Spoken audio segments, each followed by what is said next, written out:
Yeah, that's right. We are live on a Monday inside the collective, 8 o'clock Eastern Standard Time. It's the 9th of February. And gentlemen, it is essentially day one of the NFL offseason. So with that, welcome in. I'm Bobby Trossett, as always, joined alongside my co-hosts, Jeff Zaribek of The Athletic, Cole Jackson of Road Graders. Tonight's brought to you by our friends at OG. We'll tell you more about them coming up in just a bit. But if you could on the way in, please like the video, subscribe to the channel, hit that notification bell. And just as we're going live tonight, multiple reporters noting that David Njoku, in an Instagram post, he's the Browns tight end, announced on Instagram that he will not return to Cleveland as a free agent and his time is over. So that's kind of a big deal for the Browns offense and what Todd Monken is inheriting. So welcome anyway, to town, Todd. My God, that's their second departure this week. Join the circus. I was going to say, boy, welcome to town. It's like, yeah. How about being Kevin Stefanski and having that James Pierce stuff dropped on you in your first month on the job? Oh man, it just goes to show. Like, we're gonna get into this when we get into draft season, but like when people are reporting about guys with character concerns, it's not for fun. Like, there's usually a lot of smoke there. Man, no kidding. And a welcome to Cleveland has been like threefold so far, between Myles Garrett doing stuff on Instagram. You've got, in rather cryptic or not so cryptic fashion, you've got the Jim Schwartz saga. So, Todd, here it is. You waited your whole life for this opportunity. And hey, best wishes to him, of course, as the next head coach of the Cleveland Browns. We're going to set the table, and you guys see the drill, as always, the menu on the left-hand side here. We're just going to kind of get fully caught up to speed and everything that's taken place since our last live stream on Thursday. That will be the next time we're live, by the way, this week. It will be Thursday. At least that's the tentative plan right now. So mark your calendars accordingly. We will go into lessons learned from a Ravens perspective after the Seattle Seahawks and Mike McDonald take down the New England Patriots last night in Super Bowl 60. And of course, as always, we will leave some room for super chats. But Jeff, 2 years time, that's all it took. 38-year-old Mike McDonald to lead his Seattle Seahawks to victory in a game that really never really had any kind of doubt attached to it, based on great special teams, dominant defense, and a clean offensive operation. And for that, Super Bowl 60 goes to the Seahawks. Yeah, I thought coming in that they were the better team in all three phases. And throughout the game, they looked like the better team in all three phases. Even on offense, you got the sense that the defense never was threatened by the Patriots, which allowed Mike McDonald and Clint Kubiak to be a little more conservative offensively, where they didn't feel like they had to take chances. They were comfortable kicking field goals rather than going for it. They took a couple shots, but they just didn't have to do a whole lot offensively because the defense was so in control of that game. It was just an impressive. I mean, you feel great for Mike McDonald. I mean, I don't know how anybody in Baltimore could root against him. Like, he came here and he, all the things he contributed, and defense winning a Triple Crown. He got an opportunity he couldn't refuse, handled himself with class throughout. Great dude.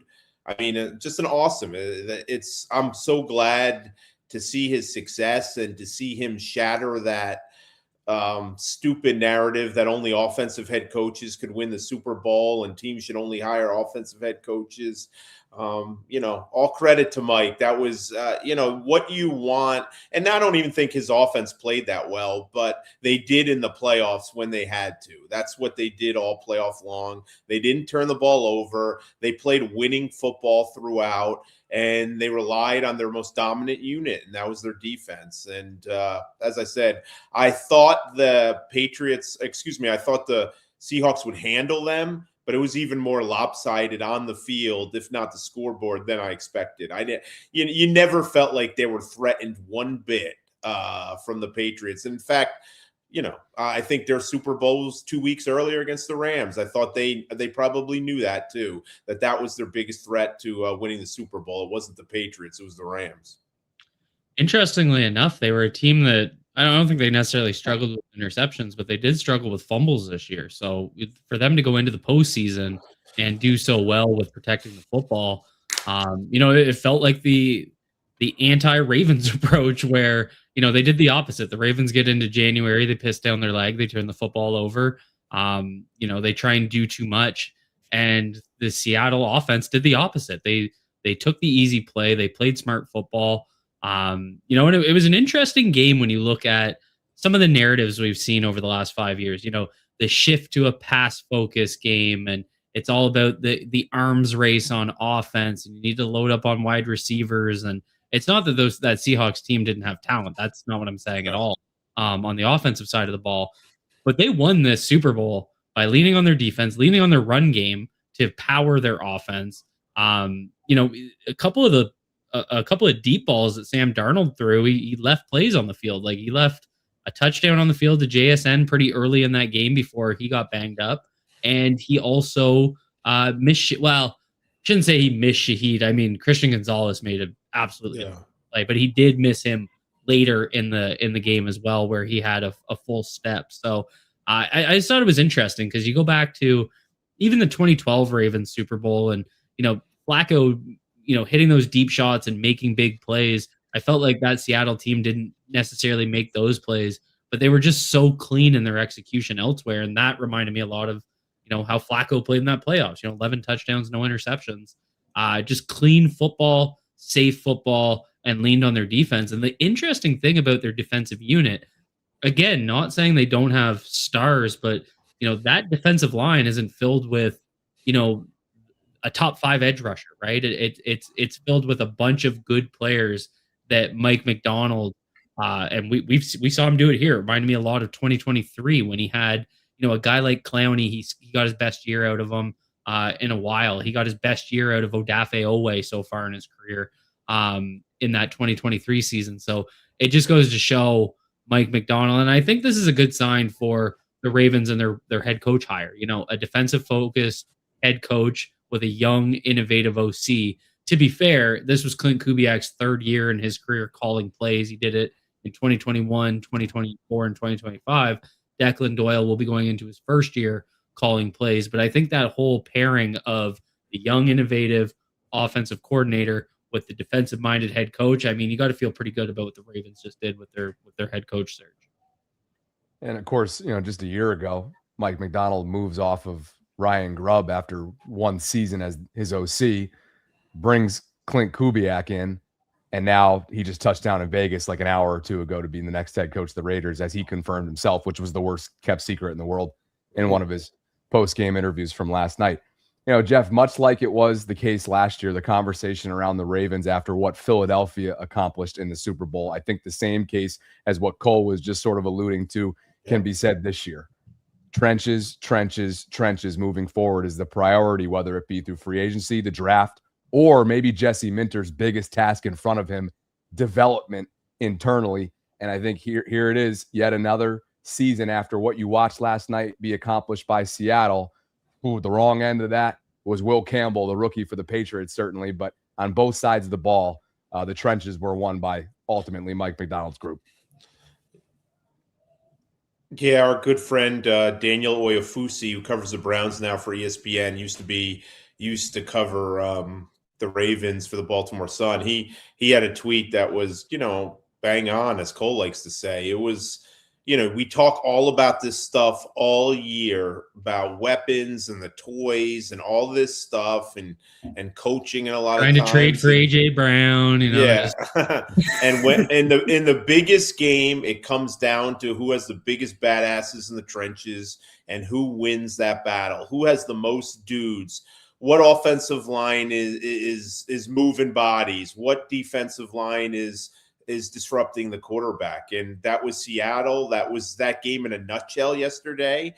That was the Super Bowl the previous year when the Eagles just kicked the Chiefs' ass without even having to blitz because they consistently were getting pressure from their front four. This, I believe, the Seahawks blitzed 6 or 7 times last night, guys, if I'm not mistaken. And yet they sacked. How many sacks did they get? Was it 6? It was just dominant, and that's how you impose your will. That's how you impact. If you disrupt the quarterback without having to blitz, it opens up so many things, and we've seen it over and over again in big games. It's how you control really good offenses and really good quarterbacks, and They just were the better team by far on the trenches on both sides. I don't even think Seattle offensive line had one of their better games. I'll give credit to the Patriots defense, but there were plenty of times in the playoffs where the Seahawks offensive line did play well. And then defensively, yeah, I was one of those guys saying, I would have liked to see more from Josh McDaniels. I think Mike McDonald kicked his ass. But again, it's hard to call plays when you're getting destroyed up front and when you can't handle the people in front of you. And that was a butt whipping physically. And we're reminded over and over again, and this will be repeated on our show every week until the draft. This is what the Ravens got to get back to: imposing their will, controlling their trenches, being a bully, being able to impact the quarterback. You can impact the quarterback in many ways. You can do it in the back end with disguising and all that, but at some point you got to beat the man in front of you and dominate inside and impact them that way too. And we see all the Super Bowl champs do it. We were reminded again last night of the importance of controlling and winning the line of scrimmage, and Seattle did it, and the Ravens need to start doing it more consistently if they're going to be taken seriously as a Super Bowl contender. Yeah, I'm just taking a look at the Pro Football Focus data for how they charted it. So they had a little bit of a different. So they basically had Drake May under pressure on 43.4% of his dropbacks. I saw that NFL Next Gen Stats had that at 52.8%, which is higher than last year Patrick Mahomes, higher than the Bucs year Patrick Mahomes when his whole offensive line was hurt. So they had him as the most pressured quarterback since Next Gen in a Super Bowl game, to be clear. Which was actually on par with a couple of Lamar Jackson games this year where he was up over 50%. They had them at just 11 blitzes. And what really stands out is they had 25 attributed pressures to the offensive line, with 22 of those coming on true pass sets. So it just really shows that when Drake May had to drop back and just be, a pocket passer, no, play action mixed in there, that's when Seattle made their mark. And the interesting thing is, if you look at those 11 blitzes, by the Seattle defense, that resulted in Drake May going 4 for 10 for 22 yards and one of his interceptions. So it just goes to the beauty of Mike McDonald that we got to learn when he was here. It isn't just it's when he blitzes, it's how he constructs his blitzes.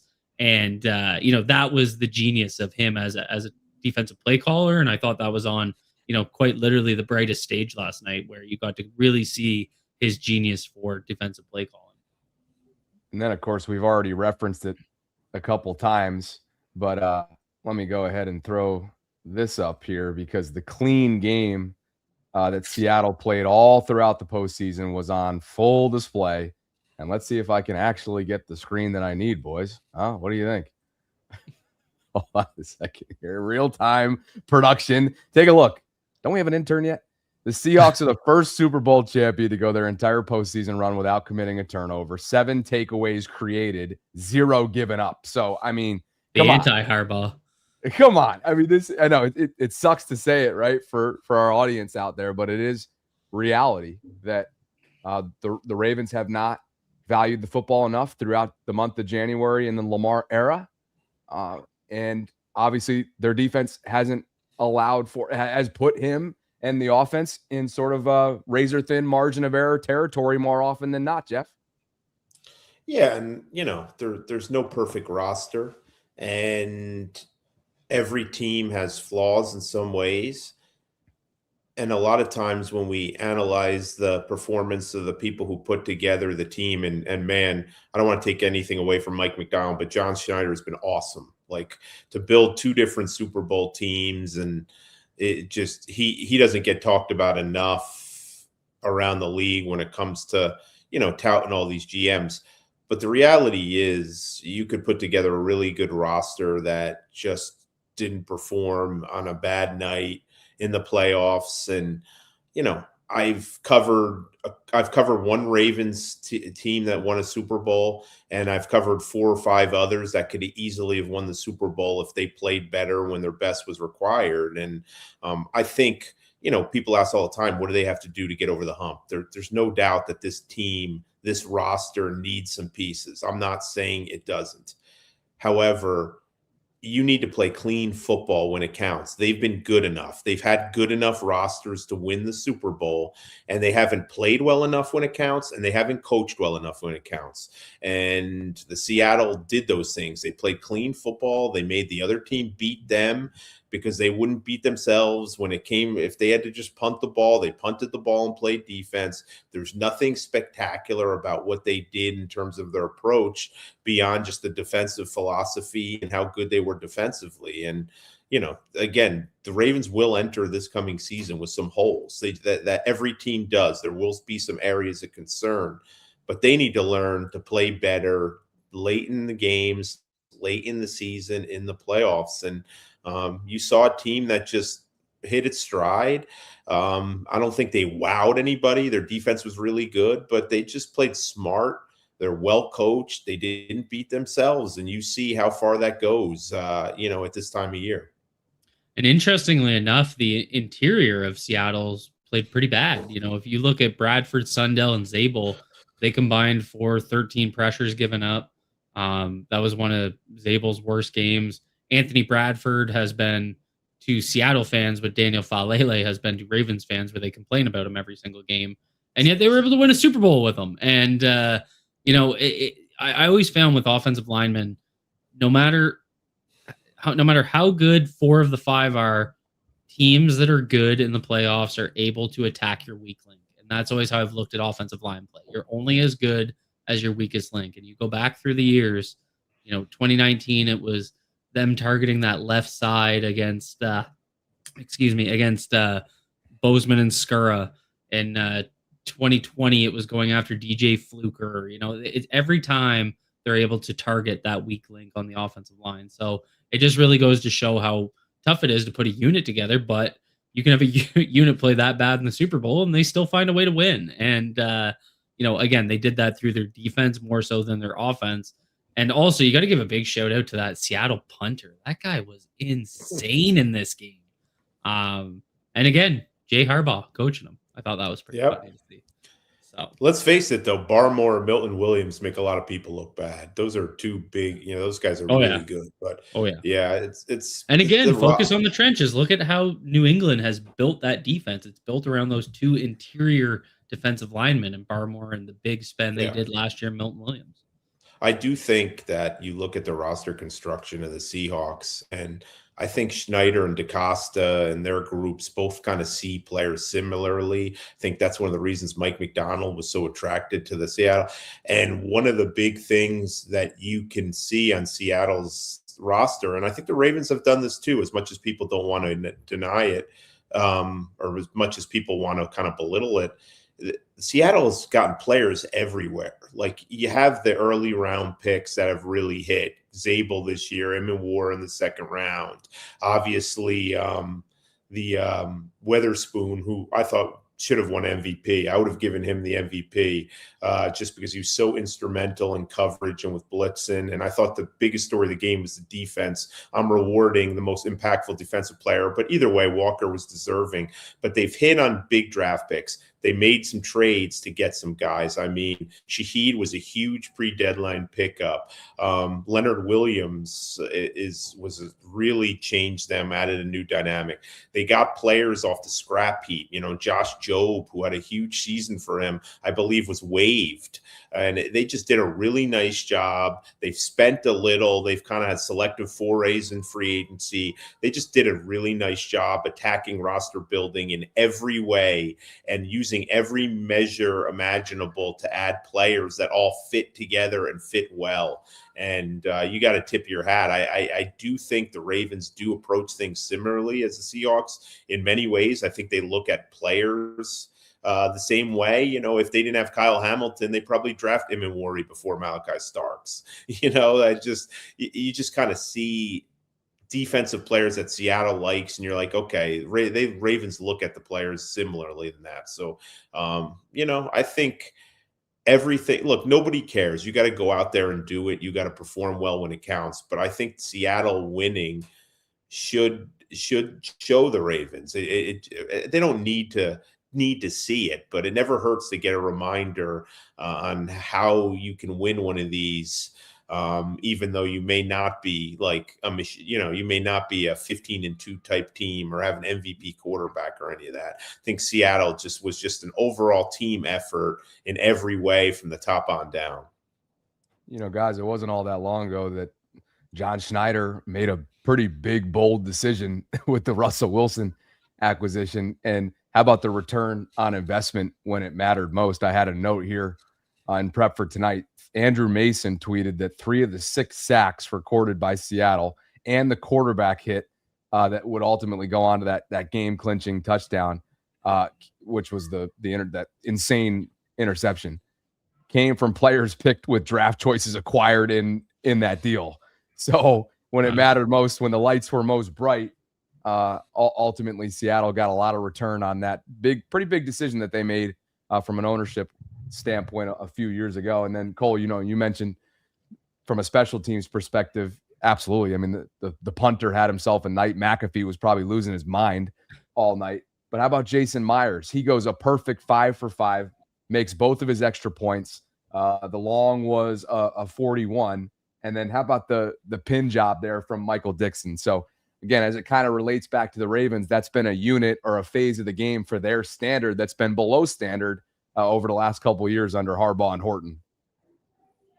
Absolutely. And, again, making the easy ones, and I mean, I shouldn't say that about the punting game because those were not easy kicks, and the way he's able to contort the ball when it's up in the hang time area is truly impressive. But, Myers went out and did everything.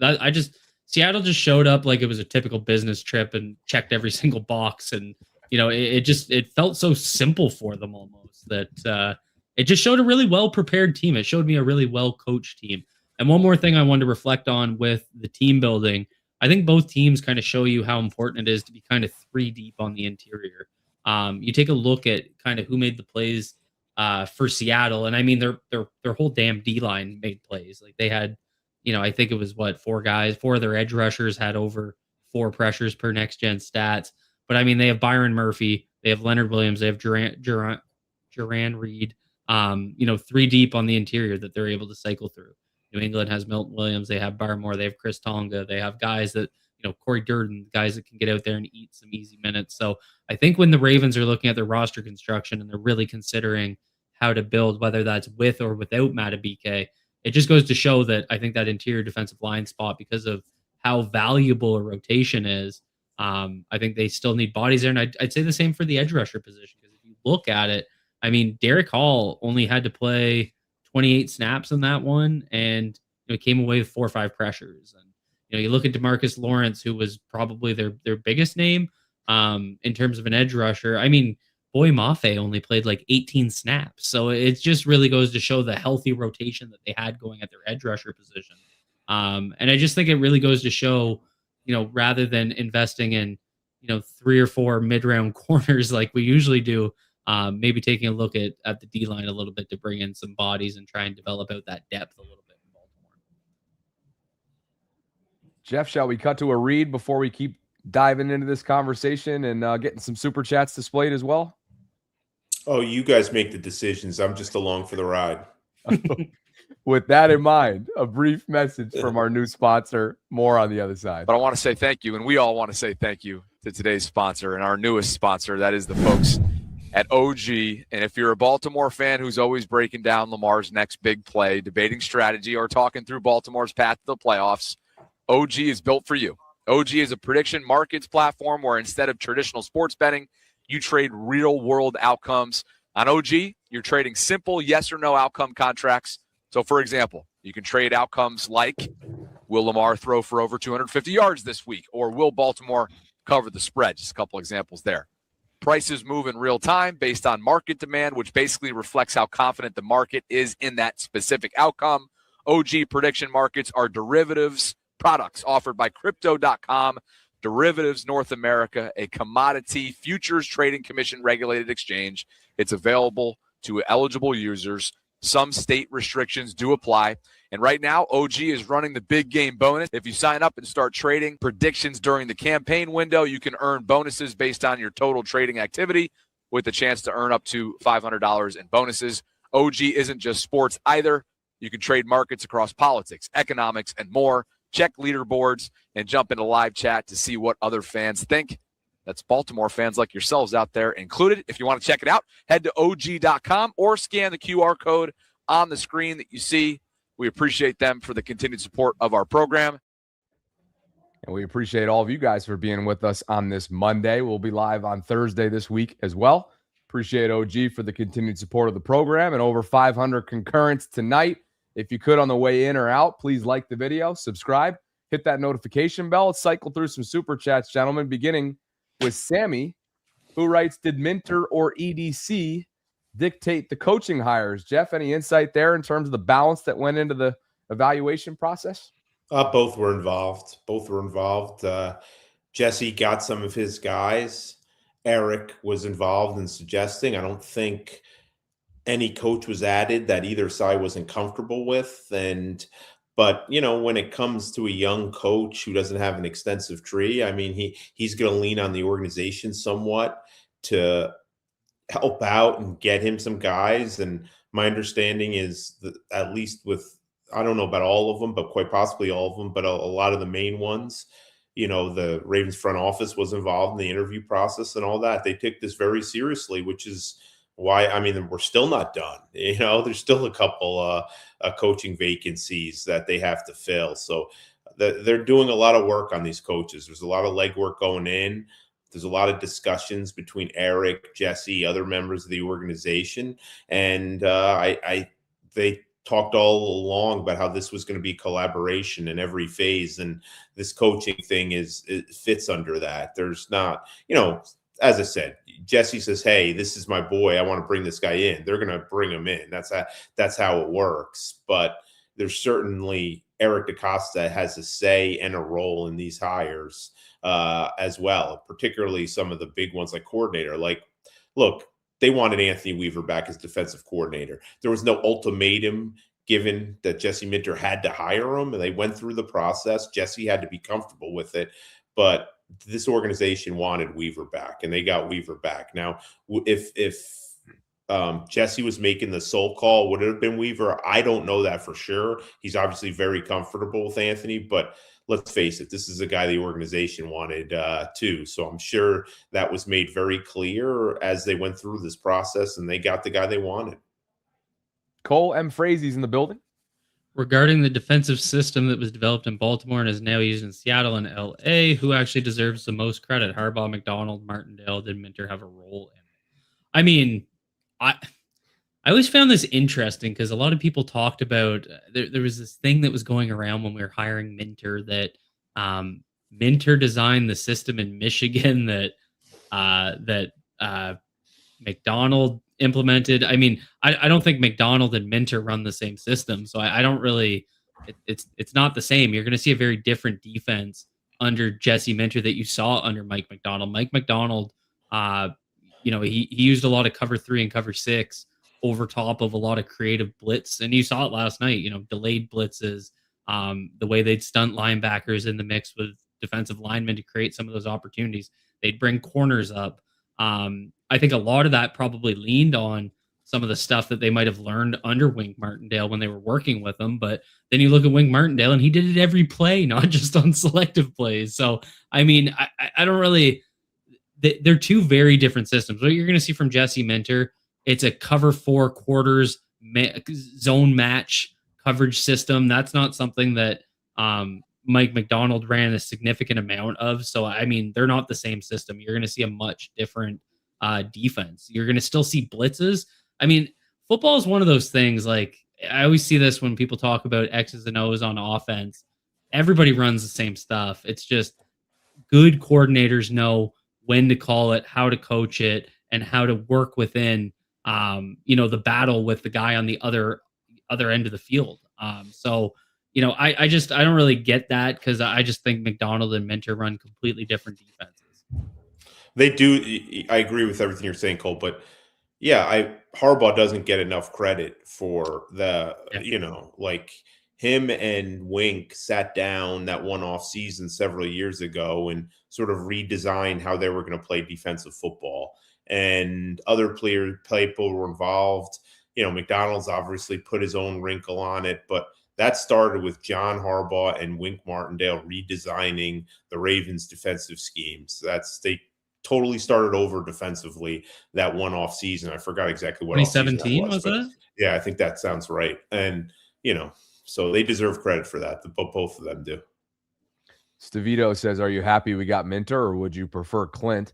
I mean, outside of John, guys, they got the most sought after candidate league wide, right? I mean, Jesse got the most interest outside of Harbaugh this cycle. Would we all agree with that? Yeah. I don't know how many. I found it weird with Clint. Clint was the hottest offensive name for sure, but I don't think he got a whole ton of interviews. But that's probably because of Seattle still playing. But no, go ahead, Jeff. That's part of it, but I think people look for different things to coach. If you're looking for a straight X's and O's coach, I think that's where Clint was really appealing. If you wanted to see the dynamic personality and a little more, more talk about a player being a connector, a coach being a connector in the locker room, and a guy who can galvanize. I don't think he was that guy for that. I think people were looking. So I think it kind of depended on some of the things that certain teams were looking for with their coach. As I said, that you talk to some people early in the league around Clint Kubiak, and they think he's going to be a heck of a coach, but they think it's going to take some time to develop his own voice and to sort of develop that leadership and that presence about him where he can command the room. So I think it just all depended on what people were looking at, the impression he made, how he hit it off with certain people in the interview process. I said all along, I don't think if the Ravens waited, it was for Clint Kubiak. And I know people, have pushed back on that, but that's my understanding. I think they would have been waiting on Davis Webb, and I'm not even going to say the guy's name because you guys are just waiting for me to make an ass of myself. But I think it would have been the Rams assistants and Davis Webb rather than Clint Kubiak if they waited.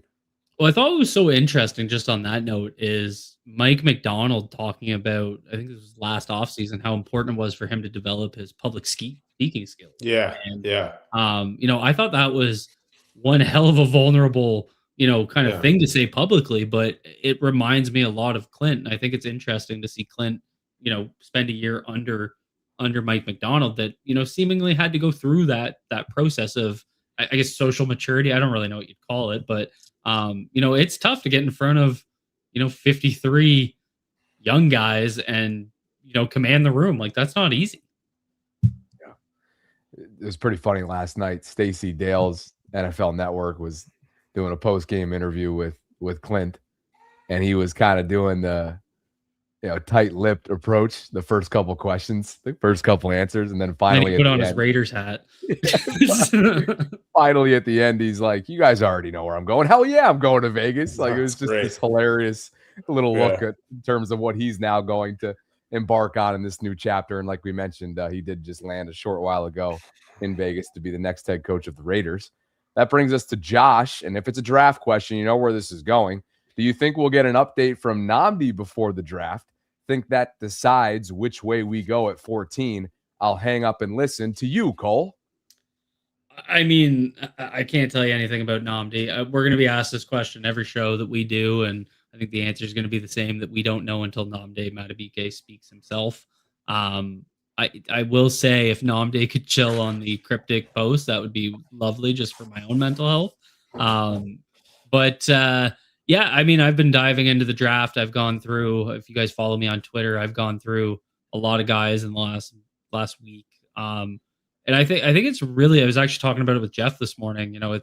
It's creating this really interesting picture because, and I do this every year, and I'm used to doing it at the bottom of the first round, and we're not doing that this year because of where we finished. But I always say there's not 32 first round picks in the NFL draft. And so it always feels like you're drafting a guy that's not a first round pick. And it's the same thing when you're thinking top 15. There's not 15 guys in the NFL draft that are top 15 picks. So I think it really speaks to how important that best player available strategy is. And I think that BPA model is always going to have need baked into it. You like the quarterback is your best player available, and you have Lamar Jackson. You're not going to pick a quarterback. It makes it really hard to kind of pigeonhole yourself into a position. And I don't think the Ravens operate that way. They've never shown that. But I will say, going into this draft, I think they need to weigh need a bit more than in the past. I'm not saying you go just for need and you pigeonhole yourself into a position, but I think they really need to be trench focused at pick 14. But like I was telling Jeff this morning, you look at some of these mock drafts, and I mean, these are going to change after the combine and after pro days and all that. It does every year, but a lot of the time, a wide receiver is the BPA when I'm kind of screwing around with mock drafts, just kind of with who's going where and who rated where. So I think it's going to be a really interesting year. Yeah, I don't, we touched on this a good bit, so I won't go too far into it, but we have our first mandatory mock draft due this week. You can tell I'm thrilled. Mock draft before we even know their pick numbers. Co-authored by Cole Jackson. Yeah. There will be a lot of people who are co-authored on this. For how much I know at this point of the mock draft, and we do a mutual one, like a beat writer one. But it's hard to place a interior defensive lineman with them at that pick on 14. There's always guys you can find, but I think last year there's so much speculation about a lot of the interior defensive linemen and where they would fall, and Derek Harmon and Walter Nolan, and there was a bunch of them. But this is not a draft where there's one guy that you're like, holy heck, you need to go get him. So it's going to be interesting if they fall in love with a guy who they feel like, is a worthy pick at number 14. It's too much time. There's so much, runway for these guys to improve their stock and the teams to do research. So I'm not going to say right now that there's no guy there, but this is not a top heavy, where you expect multiple interior defensive linemen to go early in this draft. I don't want to disappoint people, but that certainly seems to be what we're getting at. There was a quote from the Senior Bowl that one of the scouts that runs the scouting service had 4 first-round grades, and that is insanely low. And then the value. What do you mean, four interior defensive linemen first-round grades? No, sorry, 4 players on his board, whatever it is, that have a first-round grade. The entire class, huh? Wow. That might be extreme, but I've heard that a lot, where it's like it's not top heavy, but there's a lot of value from picks or draft rankings 25 to 75, where it's going to be a lot of meat and potatoes in that second, early third round. If you were to, since you started covering the draft and whatnot, if you were to average out some of the study that you've done over the years of what that number usually is for first round grades, what would you think the median would be? It'd be around like probably low 20s, late teens, I would assume. That's what I mean by like there's not 32 guys with a first round grade. Yeah. And I give a lot of credit to a guy like Lance Zierlein, who I think he's really prominent. So it's not that but he doesn't get enough recognition for the grading scale he uses, because he actually tries to put a grade beside every single one where it's on a tiered system. And that's exactly what he's trying to do, is where is that first round cutoff? And I mean, Dane Brugler does that great work as well. M. Frazee hits us with a super chat, his second of the evening. Appreciate you, MF. He says, even though it was a blowout, the Super Bowl showed us how valuable kickers still are. Myers was 5 for 5, as we mentioned. Can we talk about Tyler Luke? Personally, I think we need to bring in legitimate competition for him. Love the show, guys. Jeff, this is a player that they spent a day 3 draft capital on just a year ago. I'd have to think Randy Brown sticking around in Baltimore, having traveled the globe, dare we say the globe, last year, and landing on Tyler out of Arizona is pretty indicative of the importance of his development, or how committed Randy is to Tyler. But the idea of competition, knowing that the season ended on a sour note and Tyler's miss, how much stock do you put into that conversation at this point, very early on in the 2026 process? I put stock in that they're going to have to make a decision there, whether or not to bring in competition and what level of competition. But I don't put any stock into like, this pressing issue that needs to be decided now. You're not going to use a primary draft asset on a kicker. I haven't even looked at the free agent kickers, but you're not going to go out and spend big bucks on bringing one of the top available guys in. I wouldn't think. I think you're going to give Tyler Loop every chance to solidify himself as the kicker, to show that he learned. You made an investment in him by picking him. You're trusting your special teams coach, who's considered one of the the top kicking gurus in the league. That doesn't mean that he has this job unopposed. I do think they should bring in competition at some point. I don't think you can just give him a free run all training camp where he doesn't have somebody who he's competing with. But what are we talking about here? Or are we talking about using a third or fourth round pick to try to get your next kicker? Or I think you try to bring in a veteran. They brought an undrafted free agent last year to compete with him.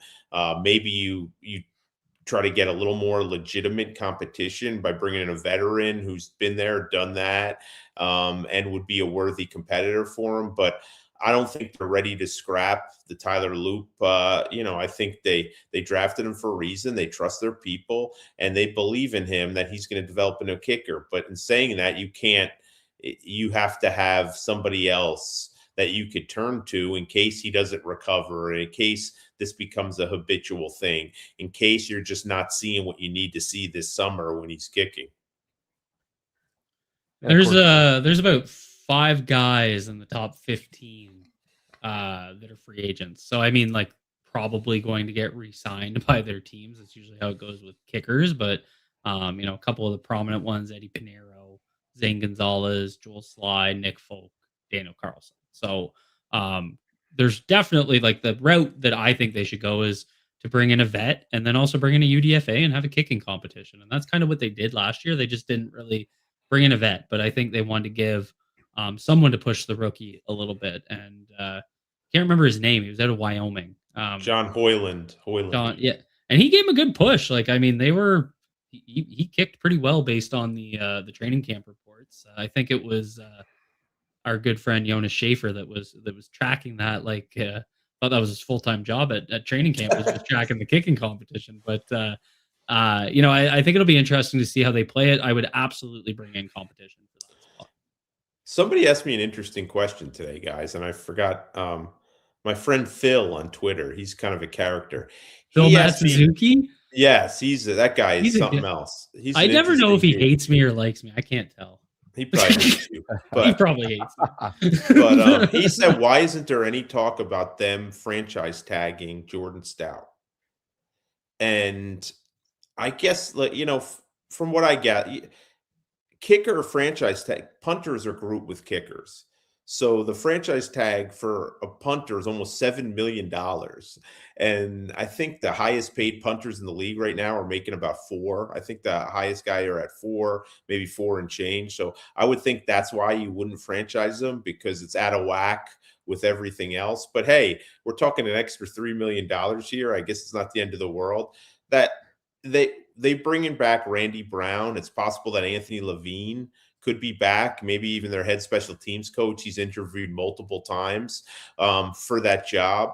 And Nick Moore also was re-signed, the long snapper. If they bring back Stout, I mean, you'd certainly think that the stability there should help Tyler Loop, all that they put in place. But it's funny that we're having this conversation, but if given all they've done already since during the year, I'm talking about, with some of the pending free agents like Travis Jones that they signed and Andrews they re-signed, some of the other things that they've done, Oweh they traded. So, but Jordan Stout suddenly one of their top free agents, after last year where everyone was ready to get rid of him before last year started. It's something to be said for being at your best in your contract year, and I think Jordan Stout's going to reap the rewards of that.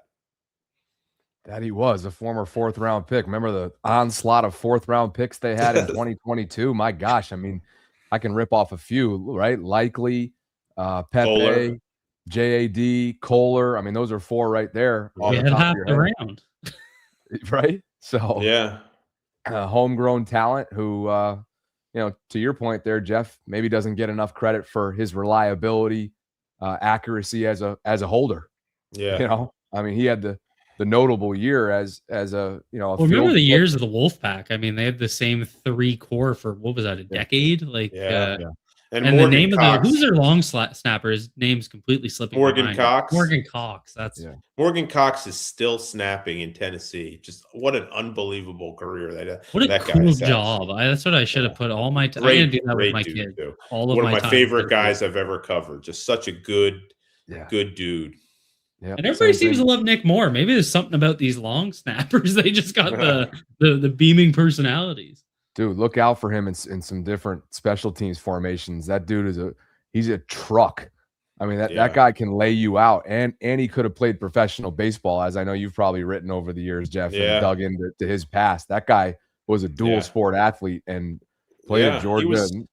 He was in the Red Sox farm system, coming up with the likes of Mookie Betts and that wave of his. Mookie Betts is a good friend of his. So I was gonna say, I mean, he was at Georgia as a linebacker, originally, and he's also one of the best golfers on the team.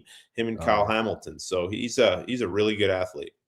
Yeah, Marlon sucks at golf. That's not happening for him at all. By the way, Jordan finished with a punt average of 50.1 this regular season. He's a first-team All-Pro, right? First-team All-Pro, long of 74. He had 24 punts inside the 20. So really good week 17 against Pittsburgh too. He made some good punts in that game at key moments. Yeah, I'll give the guy credit. He was really good all year. If you're looking at their most improved player from last year, he'd be on the short list. Yeah. Vince with the first super sticker of the evening. There you go, Vince. There you go. Now we're talking. Now the show is officially started. We're 47 minutes in and the show is officially started. Let's go. So we're going for another hour. Oh, yeah. I'm sure there'll be no pushback amongst this trio. Yeah. Steve Chapp says, any more updates about a wide receiver and special teams coordinator? Jeff, I mean, this special teams coordinator, I think I've seen CEOs of companies go through less hoops than this special teams coordinator. Really... Yeah, it makes the wide receivers the same names I've heard. It doesn't mean other people aren't involved. Prentice Gill, who was a Ravens coaching fellowship the last couple of years, but did a lot of that coaching with Greg Lewis of that wide receiver group. He's involved. I know we've heard Tyler Tettleton interviewed, the Jags assistant wide receiver coach, Kerry Colbert, the former NFL receiver who has been with Denver and was let go in Sean Payton's reign of terror after that loss. So the pause makes me wonder at some point, and this is speculation on my part. I haven't heard this, but it makes me wonder if they're waiting on someone from one of the Super Bowl staffs to talk to, or at least to pair with. And here's where I say that. And Cole brought this up actually, and journalism. Well, I don't know if I call it that, but if one of the interesting connections in all this is, Tom Quinn was the head special teams coach in Tennessee when Levine was his assistant special teams coach. Now, Tom Quinn went on to go to the New England Patriots, and he was their assistant special teams coach this past year. Their special teams, New England's, was awesome too all year. And Tom Quinn was Tom Coughlin's special teams coach in New York for almost a decade. He was their head special teams coach. He may have even survived a couple of regimes. I'm not sure. So he has experience. This is just speculation on my part. You just wonder if that's who they're waiting on, or if they're waiting on certain people for these jobs. It's just been a little surprise. I mean, there's no rush. As long as you have somebody in place by the combine in a couple of weeks, it just seems odd that there was they checked off a lot of these boxes, and then a couple of these other roles have sort of feel like it's been at a standstill. But I would expect it soon. Coaches have not been in the building. They've had a little bit of time off, but sounds like some coaches are flying back into town tomorrow. I believe Jesse was in LA over the weekend. Obviously, he has some loose ends to tie up there as he moves him and his family to Baltimore in the coming days. So, I think this stuff will get done very relatively short order. It's probably been broken already while I'm talking to you guys. It's probably on Cole, Twitter somewhere now as we speak. Cole, what did he want to call us there? I know. I caught myself. Yeah, So, you did. Slapdicks. That is one of his favorite phrases, and I get a good kick out of it. Jimmy writes, Jeff, my brother and I have been having a debate about your yearly salary. Can you share a range? You're the best, by the way, and deserve more regardless. It says Jimmy 69 420. Do you really think I'm going to answer? Do you really How think much I'm do you going to make answer? before taxes? Be specific. This reminds me of the Step Brothers interview when he sits down and goes, "We're going to interview you." I am paid pretty well, but I am not going to answer that question publicly. Maybe we can do this over DMs, but I'm certainly not going to. I don't know how many people are concurrent or whatever term you use to describe our listeners, but I'm not going to announce that, my friend. Not going to go there. Let's just say he's not paid well enough that he doesn't have to do a podcast with me. So, So is this one of your henchmen from north of the border here? Jimmy 69 420. He might, might be Amanda upstairs on the burner account. That is good. Luke Yates writes, hey, y'all, question about Linderbaum's contract. Lots of, I think, reputable contract projectors like Spot Rack, PFF. Do we know, is it Spot Rack or Spot Track? I thought it was Sportac, so you just said a word I didn't even know existed. So I thought it was Spotrac, to be honest. Oh, so neither. Okay. Well, anyway, whatever. You could be right. I don't know the answer to that. I usually use Over the Cap. Over the Cap is better than them. So yes. Okay. Well, Ravens collective endorsement. Luke is looking at them all, right? Whether it's Spot Rack, PFF, Over the Cap, you name it, have his value way low, not even resetting the center market. Is there any reason for this? Jeff, have you looked at that at all? I don't know. Well, yeah, I've seen, like, it was funny. You guys may have been tagged on this. Somebody was building a roster and he sent us a group tweet and a bunch of people were on it. And he was talking about the plan to get Lamar Jackson a Super Bowl and all the things that he would do. And it was, I mean, it's cool that fans do this kind of stuff. Was Falele in his plan? No, but he had them re-signing Tyler Linderbaum at 11 point something a year at APY. Well, yeah, you add 10 million to that a year, and you're right around the price he's going to go for. I don't know. I haven't really seen what people have him go, but look, deals are made to be broken. The next guy up to get a deal usually breaks it. So it would not surprise me if Tyler Linderbaum's north of 20 million. I mean, you're talking about a free agent market that is just not very good. It's not a good market at all. And you're talking about a huge salary cap jump and a lot of teams having more money than they know what to do with. And you know what? Tyler Linderbaum's a safe check to write because he's only missed 2 games in his career. He's a great locker room guy. You know what you're going to get in terms of effort. He's really smart. So in terms of, there's always risk in free agency. And yeah, will he probably get overpaid? Yeah, probably. But everybody's going to get overpaid that anybody wants in this free agent market. So I can't talk, Luke, about some of the projections. I haven't seen it.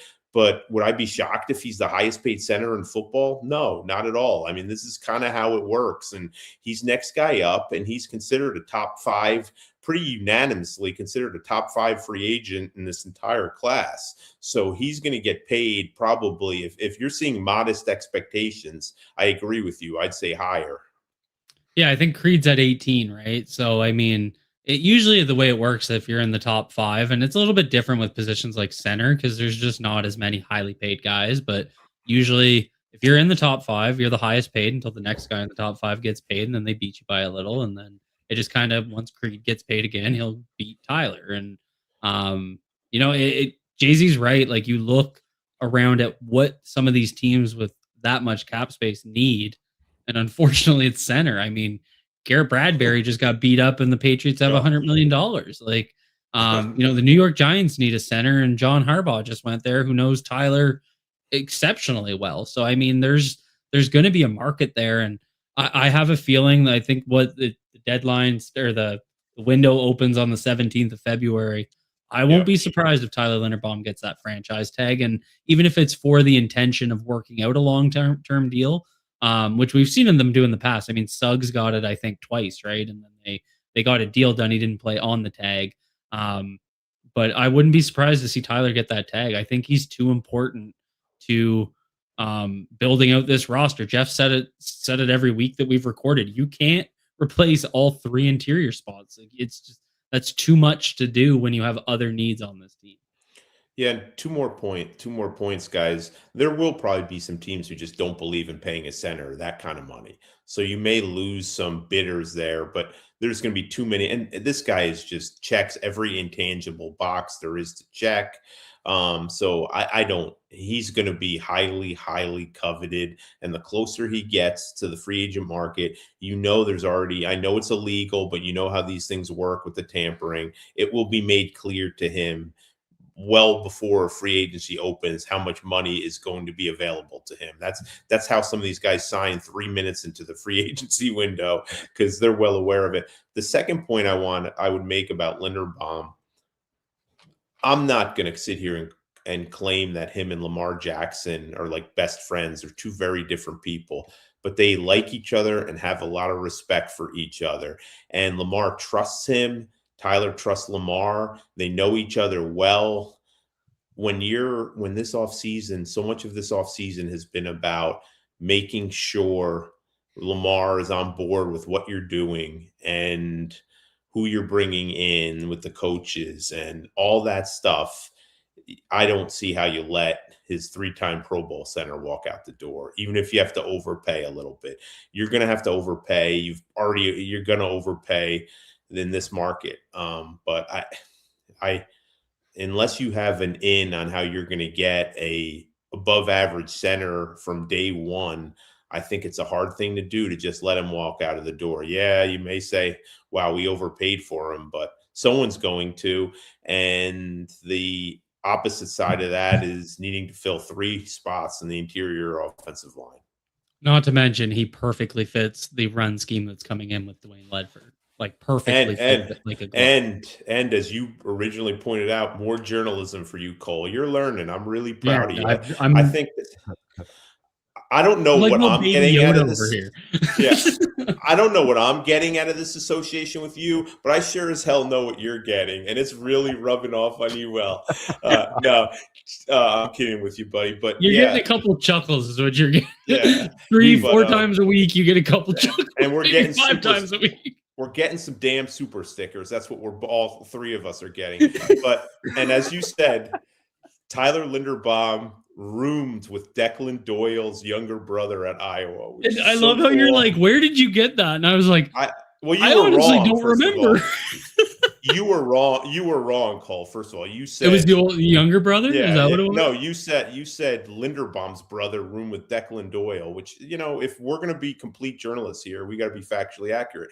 It was actually Tyler roomed with Declan Doyle's younger brother. They know each other well. The families know each other. So even more reason to bring the big fella back. I wonder if Tyler and Declan throw hay bales in the summer. I bet they do. Oh my God. And then Declan's father, Chris, used to be the strength and conditioning guy there. Yeah. Right. Before that, it was not the most successful experiment there under Urban Meyer in Jacksonville. But yes, so we're all in on this together from a super sticker standpoint. Jeff's wondering maybe what his visions are elsewhere, but at least bearded bites and breakdowns. Yeah, he's slowly cutting our legs out from under us in the background. Wondering each and every day, fellas. Fair enough, Cole. We just got to keep working harder to make him believe. I'm trying. I'm doing real journalism over here. I have a real job, guys. Like upgrading your mic, pressuring us to do twice a week. I mean, you're really bringing it there, Canadian boy. We love it. Bearded bites and breakdowns. We also need to point out this guy, Bobby. did we not get a text from him at like 7 in the morning on a Sunday about the week shows? Like that's dedication. I mean, to be fair, that's just because my 4-year-old wakes up at 5 a.m. So, I mean, I was 3 coffees deep at that point. I'm on my flight back from San Francisco. I'm like, what the hell is he doing right now? I know. So Bearded Bites and Breakdowns, thank you for the super sticker, which has been up on the screen for a while. You're welcome. He got his money's worth. Yeah, exactly. Yes. Ozzy has done the same. Ozzy again. We love Ozzy. Ozzy 101. Appreciate you for being here. Work Boots 12. Is this Tyler Linderbaum's burner account? He writes, how many bad draft classes in a row is Eric going to be allowed to put together? Guys, we just heard last month Bisciotti, for whatever it's worth, say that he is what did he say? He's not worried about him, or that he's been happy with him, or something along those lines, leading to believe that, hey, let's take the magnifying glass off of him. He acknowledged that there were I think the way he put it is like Eric made mistakes that led to John's dismissal. Is kind of so like the team build was part of the failure. Not, I mean, like that's the case in all of these things, right? Like, I don't think anybody in their right mind thought it was only John's fault that the team had been failing. I think there's been structural issues with the team that would fall under Eric DeCosta's purview. And then there's been player execution issues that fall under the player's purview. It's just, in terms of his draft record, I mean, the problem is Eric has a lot of picks. So, I mean, he's going to have extra chances to hit. I think one of the issues with Eric's draft classes is they're so rooted in mid-round draft picks. It's really hard to hit on these guys, right? So, I mean, overall, I think he's hit on a lot of his firsts, some of his seconds. He's been pretty good on his thirds. Like 2022 was a good draft class minus a Jabbo. I think he's got to build the team better, but I think his drafts have been okay. Like, I'm not overly concerned with his drafting ability. Yeah. And Ravens have there's more players in the NFL right now that entered the NFL as Ravens than any other organization. I haven't seen the stats since this summer, but it wasn't even close when I last looked at it. So they are doing something right when it comes to bringing guys in the NFL through the draft and through undrafted free agency and other means. It's not to say they haven't had their misses. I think this past draft class is going to be just fine. I think Malachi Starks is going to be a very good player. I think Mike Green is going to be a very good player. It takes time for some of these guys. Teddy Buchanan showed pretty well as a rookie, and I still think Emory Jones can be a really good player. And we'll see about some of the other guys. We'll see if Loop solidifies himself. We'll see if Peebles gets some run, which he didn't get. We'll see if Kone gets healthy, but 2022, you look at it, they already signed Kyle Hamilton to a huge deal. They already signed Travis Jones to a huge deal. Charlie Kohler's going to get paid this offseason. Jordan Stout's going to get paid this offseason. Tyler Linderbaum is going to get paid by someone this offseason. 2002 was a really good draft. Yes, he missed on David Ajabo. Every team misses during the draft, just about. Missed on Falele, let me tell you. Yeah, and by the way, I didn't even include Isaiah Likely is going to get paid a lot of money, and I purposely excluded your boy Falele, but there's been a couple misses in certain positions that have hurt the Ravens, and I think have been part of their struggles in some areas, and he wears that. He has to wear that, but I'm not suddenly going to be banging the drum that he's not good at drafting or they're not good at drafting. I don't think that's fair. Yeah, there's been more misses at times, but they're doing just fine, and I think DeCosta under fire or ticked off about how the season went and feeling some responsibility for the Harbaugh, all that. I think that's a good situation for the team because he's very motivated and he cares very deeply about this. And I think they're just going to be just fine in that area. Judge Baltimore writes, Rick Minter was on with Cordell and Vinny on 105.7 The Fan today, breaking down the history of the scheme, connections, etc. Good listen for those that are interested. Thanks, Judge. That's awesome. I'd love to appreciate that, Judge. He'll be following Jesse, which is a pretty darn cool, just personal story there, father, son. because it started. Remember, he got his start. Jesse did under his father, and now it's full circle all these years later. Well, even at Georgia State, Jesse was the defensive coordinator, and he brought Rick in to be the defensive line coach. So even back in 2016, Rick was coaching under Jesse. Right, and PJ, of course, was a part of that staff as well at Indiana State, who's going to be the safeties coach now, which Jeff was on top of last week. Shimmy Boy writes, why the drop-off in terms of draft prospects? Is it NIL and transfer portal? Are college coaches not putting a focus on player technical skills? Are just players not having passion for the game like before? Cole, I'm sure you have a read on this. Yeah, this is just my opinion, and I'll make it clear. Like, I don't watch college football on a weekly basis. I'm not a college football fan. I watch college football from February till April when the draft happens. I think if you watch college football, you probably see it. There's a lot of screens, a lot of misdirection. It's a different style of football. It's a lot more spread. It's a lot, you look at offensive linemen, there's a lot less true pass sets. You look at defensive linemen, there's a lot less pass rush opportunities because they don't run as much pro style offense. So I just think the style is so different. It's focused on getting the ball into space as much as possible, which just changes the way, like, that's not the way the NFL game is. I know there was all this talk about the transition to the college game in the NFL, but we just really haven't seen that happen to the same extent. There's definitely some touches of it. But I think that's a big piece. Not developing those full technical skills. I think that's why we've seen such a drop off in offensive line play. And I think that's why it's hard to evaluate some of these defensive linemen. Like, you look at a guy like Peter Woods, there's just not enough. There's not enough guys that are getting true pass sets to really develop or to evaluate.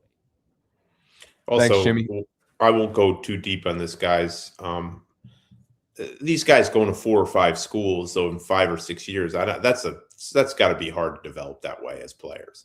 Yeah. All the transfer in and all the the NIL stuff and the coaches leaving, just the lack of stability, the lack of people staying for a long time and developing under the same coaching staff and improving. You can't tell me that doesn't have some impact on the readiness of players when they get to the NFL. Thanks, Jimmy. Swat writes, if you could choose from these 3 players in the first round, who are you drafting as the Ravens?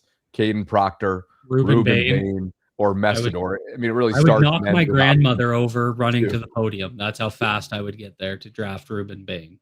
It's a clean sweep, right, guys? It's option 2. Does everybody agree with that?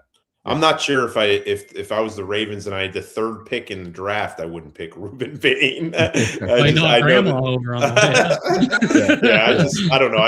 He's just an easy guy to like when you watch him. He just really is. And I know people are going to pick him apart. Ravens fans should hope they keep picking him apart. And he should hope that this is Kyle Hamilton. Hope that he runs a 5.240 and he has 31-inch arms. Right.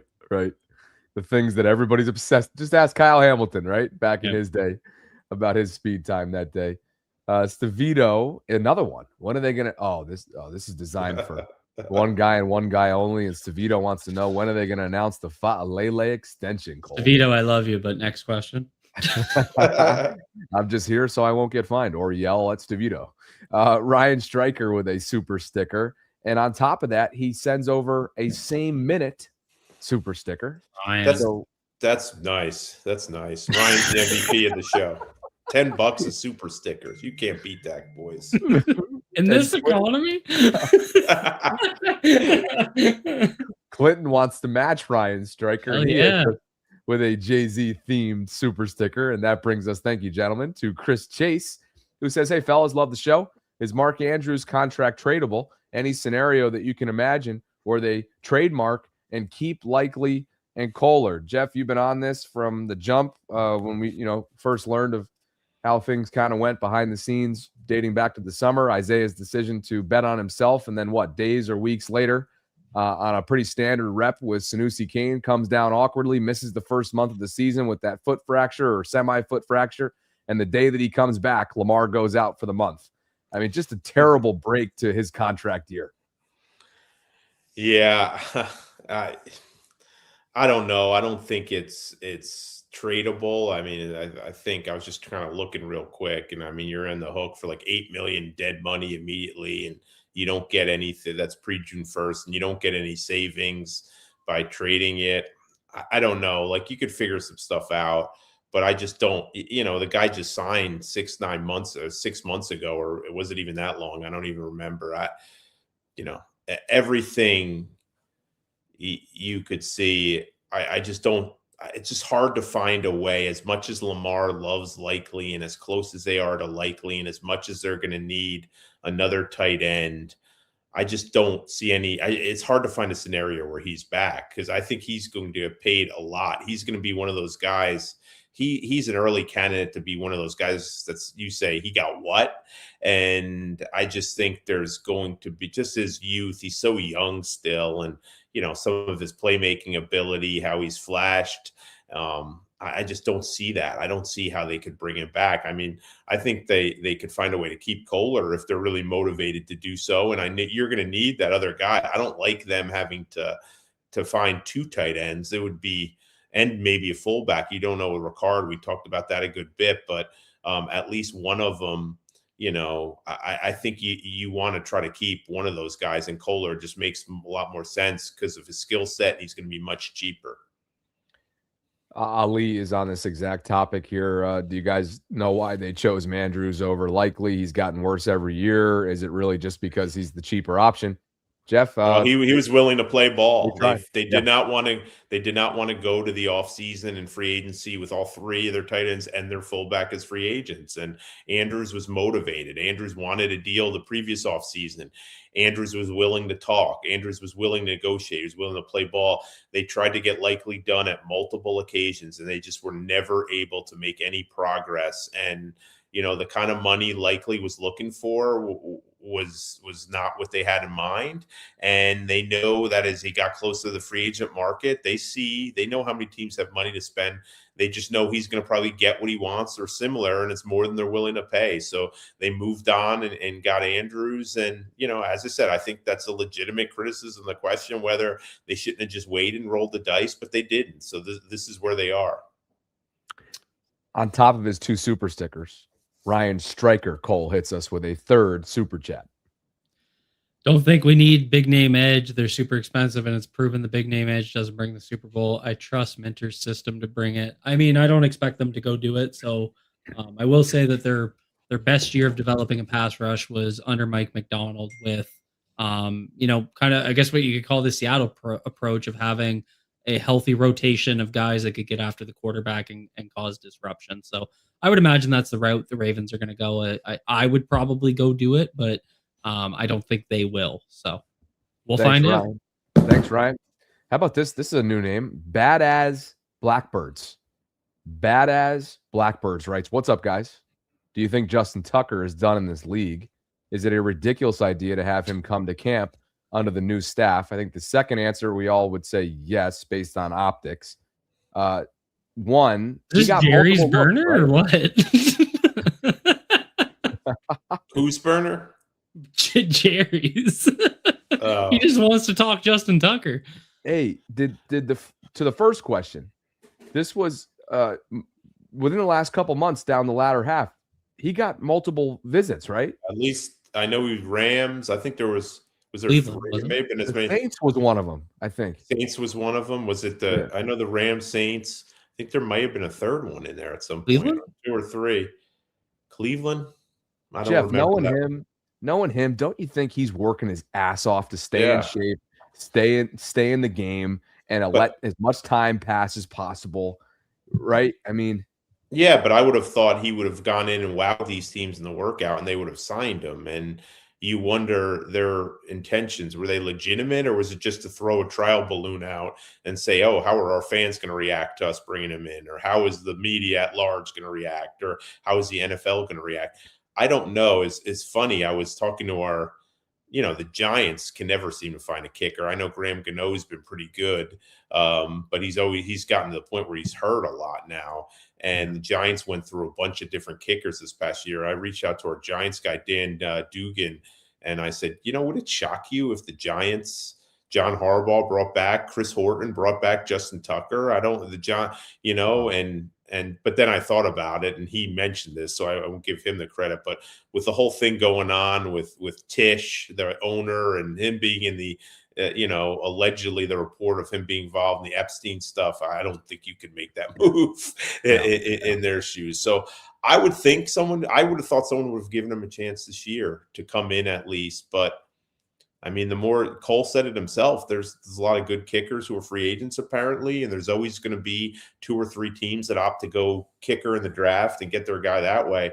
It gets harder and harder to get back in when you've been out for a while. And his beyond the everything, the off the field stuff, which is all legitimate, you can see why teams won't give him a chance after that. But and I meant legitimate based on what the reason that he may not get a chance. He didn't have a very good year last time people saw him, and now he's going to be 1 or 2 years older. Yeah. And then he ended up serving the suspension that was almost nearly the first half of the season. Didn't end up being 6 to 8 weeks, something along those lines. Yeah. 10. Yeah. So 10 weeks, I think. Yeah. Mike Lowry writes, Jay-Z without this is good. Jay-Z without naming any names. Have you ever heard or seen anything in the locker room that generally shocked you? Sure. I'm There's trying an to Earl think. Palmer story coming.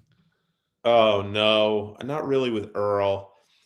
I'll say this, and I'm to be really general on this because I'm not going to get in any trouble. And some of the things that used to happen in the locker room, if it happened nowadays, guys would be getting kicked out. It's changed. The decorum in the locker room has really changed, and some of the things people pay attention to, this and that. But yeah, you could probably write a whole book about some locker room stories that were, it's actually one interesting. I remember Denver after the Mile High Miracle game. Somebody had written, a reporter, I believe it's from USA Today, had written a story about Ray Lewis and how everyone was celebrating Ray as his last ride, and the reporter caught up with the families from the incident in Atlanta, and Bernard Pollard went after the reporter in the locker room after the Denver game. I don't know about that, if that was shocking, but there's certainly moments that you see where this is awkward and this is about to get really ugly. But yeah, a couple times a year you see interactions that's just like, oh, this is very uncomfortable and awkward. That's that classic, was that shocking or just right on brand? Right? Yeah, seriously. Yeah. Dre Dog is calling me out here, it appears. Bobby, you should not be getting sick every single time you travel. I need you to get a PCP and get a full panel, check out something's going on. He is my let's see here, self-anointed specialist for all things well-being. The chat health. seems to think that you've gotten red during the duration of the show, so they think there's something wrong with you. Well, as you can probably hear, I did, and I just think this is really a result of burning it from both ends all week long. Perhaps a double collective effort as well in San Fran. But yeah, I came back slightly under the weather. Bobby could use some bone broth. Dre Dog is always checking me. I appreciate that. My health Too and many wellness. Shirley Temples. Perhaps. Vince Beemore says, who could be the cut trade nobody is talking about? Oh, that's an interesting one. Ooh. Well, I think the cuts that people are talking about, right, are Broderick Washington, Justice Hill, Cooper Rush. Am I missing any other? Marlon Humphrey, there's been... No, it's a weird year where they don't have a bunch of guys to cut to save cap space. There's not a list of 6 like there usually is. Then the trades are... Bateman, pretty much. Yeah. Who could be a guy no one's talking about? We don't really. I mean, are people talking about? You're not going to release Justice Hill and cut Keaton or trade Keaton Mitchell. Keaton Mitchell was a guy mentioned last year. I don't think they're going to trade him, but he was a guy that was said to be teams were inquiring about last year. That's a good question. Jeff, do you think that any guarantee that Justice will be valued in this regime as much as he seemingly was the previous regime? I mean, this is a guy from the 2019 draft class. He's hung around. earned multiple extensions. He's transformed himself into sort of a do-it-all guy, and that doesn't even include his special teams impact. So how do you kind of calculate that? I think Justice Hill is a winning player, and he's going to fit on any team with any coach. I think the one question you have to ask yourself, for one, what's the neck issue? Like, again, we've seen this too often, guys, over the years. And when you miss time with a neck injury, it just gives you pause. And he did not return with his neck injury. Now, Harbaugh said he could have come back maybe if they'd made the playoffs, but it's easy to say that now. Second issue is, what is it? Is it 4+? I think $4 million of savings if they move on from Justice Hill. It's what else do they do? I mean, if you plan, given Derrick Henry's age and what now, I believe Keaton Mitchell's an exclusive free agent, which means he only has one more year left. He's restricted. Yeah, I think he's restricted. So he has one more year left before he's unrestricted. So you probably are in the market for running back this year. This is probably a year where you use a mid-round pick on a running back. So, I mean, I guess if you have visions of that anyway, you may decide to move on and just feel like you just need the savings, or maybe you feel like you can get him cheaper. You can cut him and he'll come back to you because you're going to like him more than others. But I don't really necessarily think that's a coaching thing. I think Justice Hill has a skill set that'll fit with anybody, and DeCosta and company know him well. So if they believe he has a spot on this team, I'm sure they'll try to keep him. But, when you get up there in age, when you have a neck injury, when you represent that much of cap savings, yeah, it's a discussion. Rivori Sports, does Odafe Owe return? He had a heck of a second half stretch of the season, but that'd be quite the story if he were to return to Baltimore. But go find your own Odafe Owe. Yeah, go out and find a guy and let Jesse Minter find, mold his own Odafe Owe. I'm on the big swing on edge rusher, but it wouldn't be him, and not because I don't think he's a very good player. I don't think you just go back to that well, where if he starts struggling early, first of all, he's another guy. That guy's a top 5 free agent in this class, a top 10 free agent. He is going to get a lot of money. If I'm going to make that kind of expenditure for a pass rusher, it probably wouldn't be on him at this point, given his history here. Red Hood for you, Cole. How crazy would it be to get TJ Watt in a Ravens uniform? I was thinking either him or Trey could be Ravens. I don't know how you get him in a Ravens uniform, but I would always take a TJ Watt. I've made my thoughts on Trey known. I'm obviously higher on him than most of the fan base. Would gladly welcome Trey Hendrickson. It costs a lot and all that good stuff, but I think he's that good. I think he can take over a game with his ability to get after the quarterback. TJ can empathize with people in Baltimore about underperformance in the postseason. The guy's barely even had a chance to play in the postseason. When he does, they're one and done. Gold Coins writes, I'm feeling petty, but the Ravens dodged a bullet with James Pierce Jr. Jeff mentioned that earlier on. If you guys have been paying attention to the news, you know what's gone on after a stellar season for James Pierce Jr. Ends very poorly off the field for him. Hockey Fever. Oh, boy. Bobby, I am a board-certified nurse practitioner. I'm family primary care medicine. If you needed a physical or some blood work, I got you. There we go. Appreciate that, Hockey Fever. Thanks to everybody for coming to my side here. Everything's fine. I'm good.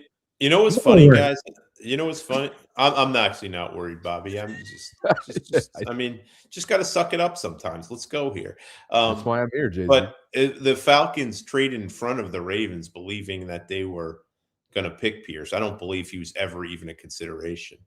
I don't know if he was on their board. They marked him off their board or not. Obviously, there's much reports about based on their history. I would assume no.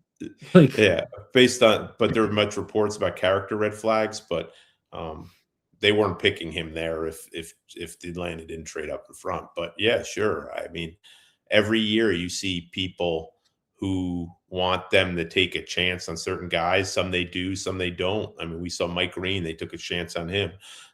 Other people, there are no non-starters for them. So that's there's reasons why, as Cole said early, a lot of the times you got to be very comfortable with your fact finding and your information you gather before these situations.